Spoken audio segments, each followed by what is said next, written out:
un troisième aspect clinique que j'ai développé, enfin auquel j'ai pensé, c'est que c'est la duplicité, le double aspect clivé du policier. Il est en même temps, alors il est essentiellement hostile, mais quand même il s'intéresse à fond à sa maladie, il pourrait vouloir qu'il y ait une ambivalence même du problème. Voilà. Il le pousse un peu à se soigner d'ailleurs. Voilà. Ouais. Le protège un peu. Voilà, il est paradoxal et il persécute et il lui donne accès à un éprouvé de désir. L'oblige. Oui. Comment? L'oblige. Oui. C'est ça qui va le sauver pratiquement, ça veut dire. C'est ça qui oui, va. mais c'est pas possible parce que c'est un désir virtuel. Donc il y a en même temps l'idée que ce policier pourrait lui permettre lui-même de s'incarner. Mais en plus, mais c'est pas possible. Donc il y a en même temps, et c'est là où il dit que c'est paradoxal, le patient, en même temps il y aurait l'issue et en même temps la figuration de son infaisabilité. C'est pas vivable. Alors, une autre question, puisqu'on parlait à la suite de Tosk, et puis c'est beaucoup rappelé dans l'article, que la machinerie est une projection du corps propre, donc le corps objet sexuel comme une espèce d'objet généralisé, de ce qui aurait pu être libidinalisé une fois, mais régressivement il ne l'est plus. Donc, je me suis demandé si ce n'était pas le corps aussi de la mère absente. C'est-à-dire un corps qu'il aurait porté, un corps qu'elle lui aurait donné mais qui n'existe plus. Enfin, quelque chose d'une espèce de négation.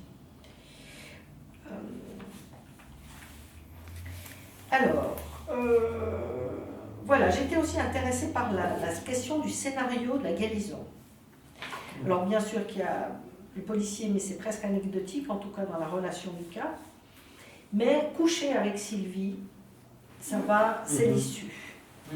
Alors, je me suis dit, mais tiens, c'est marrant, coucher, c'est au fond sexualiser quelque chose, c'est pouvoir avoir un organe qui pénètre Sylvie ou qui est pénétré par elle, je ne sais pas très bien quels sont les scénarios. Mais ça reste comme ça, couché avec elle. Ça reste, il n'y a pas de description, il n'y a pas d'image, il n'y a pas de figuration corporelle. Et je me suis demandé si au fond, coucher avec Sylvie, c'était pas un acte, un passage à l'acte, comme il le dit aussi lui-même, sans organe. C'est l'acte qui incarne le corps, enfin c'est l'acte qui remplace plutôt le corps, qui serait à la place de cet objet manquant, au fond, qui est projeté, justement. Et le corps, donc, est nié, la scène primitive est niée, je pense, même si ça allait coucher avec Sylvie, on pourrait dire, ah oui, c'est une scène primitive, mais je pense que non, je pense que c'est l'envers d'une scène primitive. Ah oui.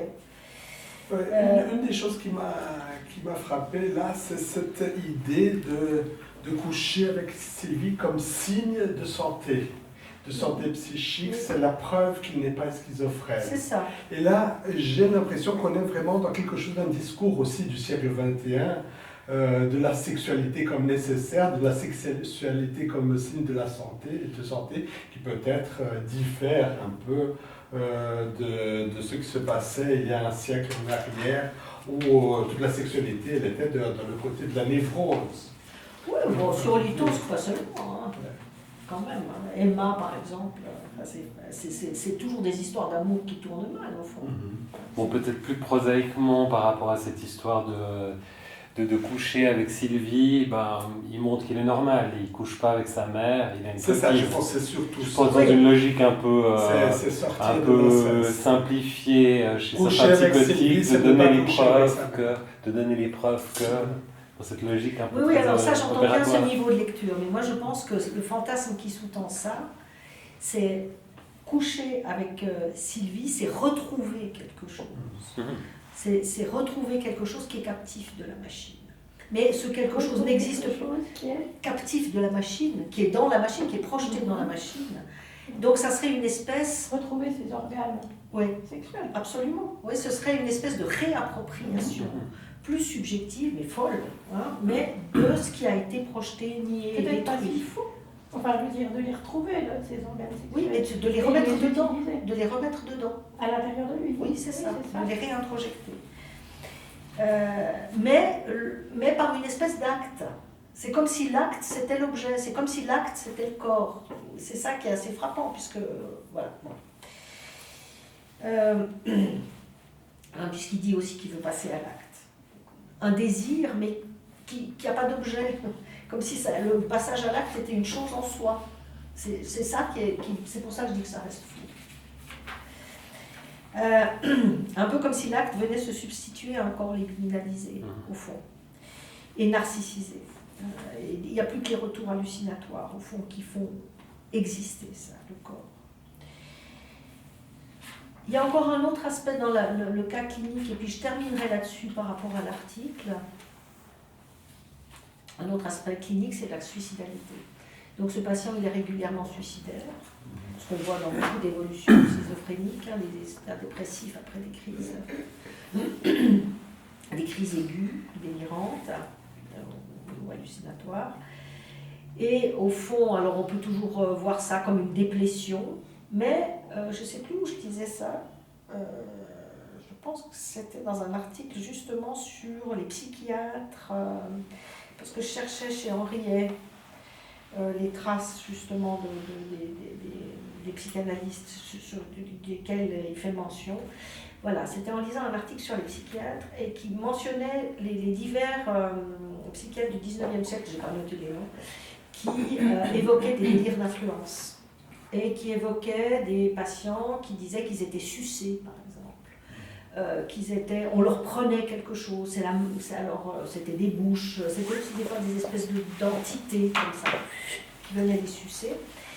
Et je me disais, mais au fond, est-ce que ce n'est pas justement des figures mélancoliques, ces dépressions post-schizophréniques, en l'occurrence chez M. M. Parce qu'il dit que ça survient après des moments où la machine est à plein régime. Et je me demande si au fond ce que ce patient ne vit pas dans son délire, c'est que la machine lui a tout pris. Donc il n'y a plus rien à projeter. Tout a été projeté. Tout a été projeté, il est vidé. Donc il ne reste plus que la persécution sans la projection, comme dit Tosque. Et c'est ça, Tosque parle de la mélancolie comme une persécution sans projection, dans une de ses notes. Et je me suis dit, tiens, mais ce patient qui se déprime gravement, le suicide, au fond, c'est l'aveu de sa propre mort. C'est pas un suicide qui serait un suicide vengeur ou par culpabilité. C'est un suicide par inexistence. Voilà. Plutôt, je dis aussi. En lien avec la pulsion de mort. Oui. Parce que, enfin. Oui, tout à fait. Je reviendrai peut-être après. La projection, donc, elle est plus possible. Enfin, il n'y a plus de quoi projeter, quelque chose comme ça. La bobine du cinéma est au bout. Et on assiste à cet effondrement mélancolique où le narcissisme organique, comme dit Tosque, ou inné, n'est plus protégé par le narcissisme secondaire ou le narcissisme psychique.